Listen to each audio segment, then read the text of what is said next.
in place is a plyometric exercise that involves jumping from one leg to the other. Plyometric moves can help you build muscle strength, power, and endurance.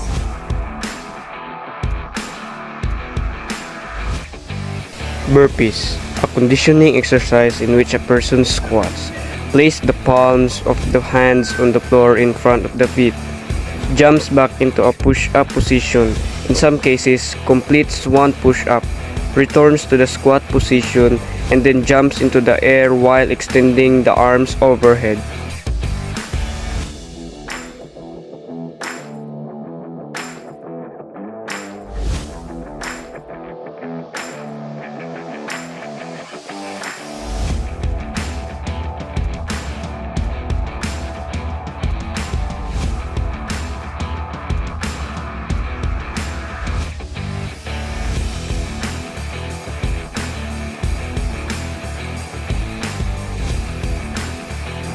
The inchworm exercise offers a little bit of everything.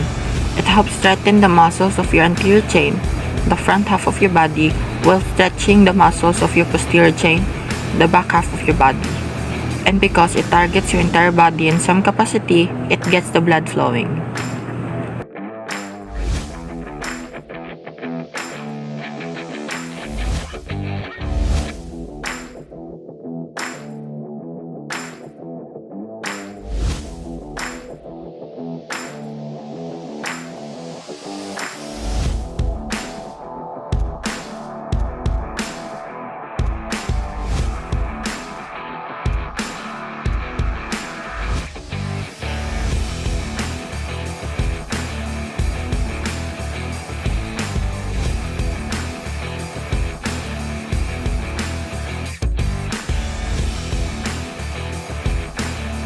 A plank involves balancing on toes and forearms as you hold the rest of your body off the ground.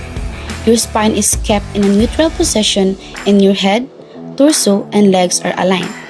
Planking is an isometric exercise since keep your core muscles contracted in one position.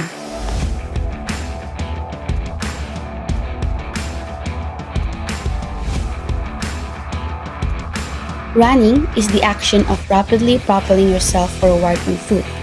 When running, there is a moment when both feet are off the ground, as opposed to walking when one foot is always on the ground, making it a high-impact exercise.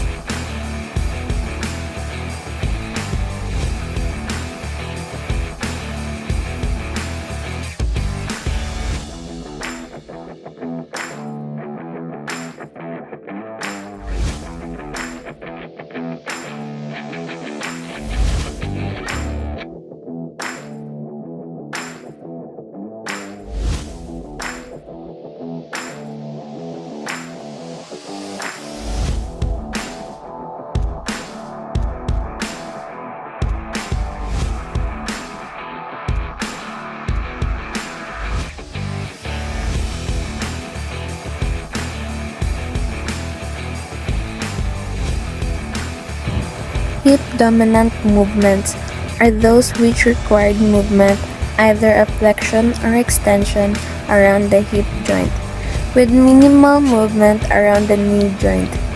The deadlift is a hip dominant movement that works the glutes, hamstrings, core, back, and trapezius muscles.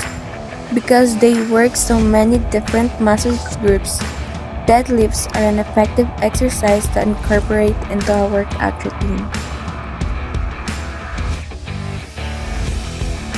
Knee dominant squats, an exercise in which a standing person lowers to a position in which the torso is erect and the knees are deeply bent and then rises to an upright position.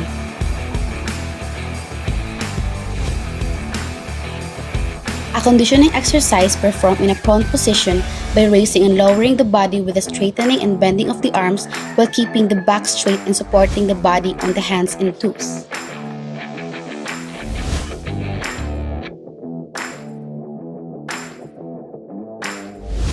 Renegade rows are fully body exercises that simultaneously activate core muscles like the obliques, back muscles like the rhomboids, and arm muscles like the triceps. With proper form, renegade rows can develop upper body strength while improving balance and stabilization. Walking is a type of cardiovascular physical activity which increases your heart rate. This improves blood flow and can lower blood pressure.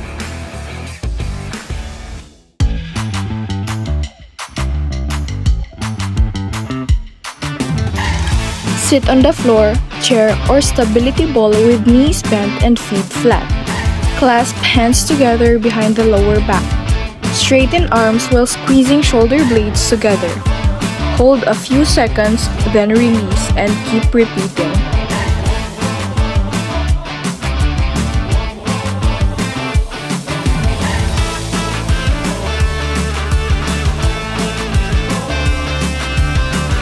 The lunging hip flexor stretch is a dynamic exercise that primarily targets the hip flexor muscles. It involves assuming a lunge position and gently stretching the muscles in the front of your hip.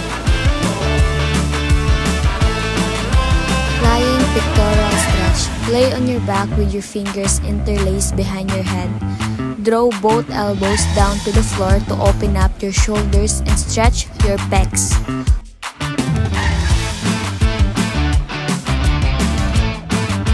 Lying quad stretch. Lie on your right side, stacking your left leg on top of your right leg and placing your right hand near your right ear to pop up your head. Spring pose, Salamba Bhujagasana, is more of a relaxing and restorative pose. Practice in the prone position, the supportive cobra pose, the chest lift, the heart opens, and the spine arches. Extended puppy pose. The body is prone to the earth in the forehead, chest, and or the chin. Rest on the earth with the arms extended out in the front, pressing downward for a deeper stretch. The hips are at 90 degrees angle to the knees and pulling back toward the heels.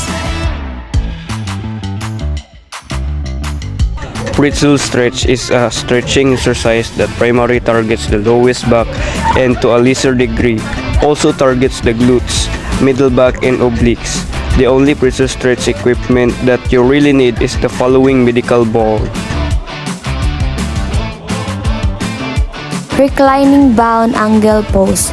In this pose, you lie on your back with your knees open to the sides and your feet together, which release the muscles in your chest, abdomen, groin, and legs. It can lead to more relaxed breathing and clearer thinking. Standing quad stretch. The quad stretch targets the quadriceps muscles located at the front of the thigh.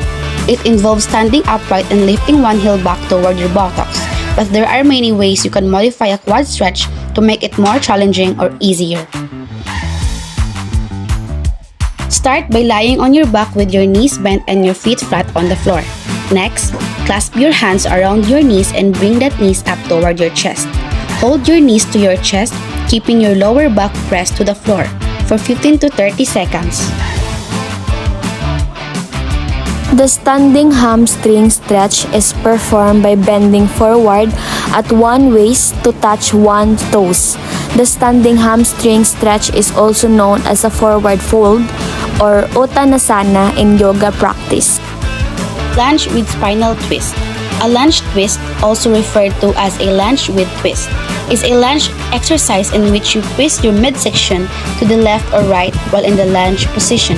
Resume the standing position and repeat twisting in the opposite direction.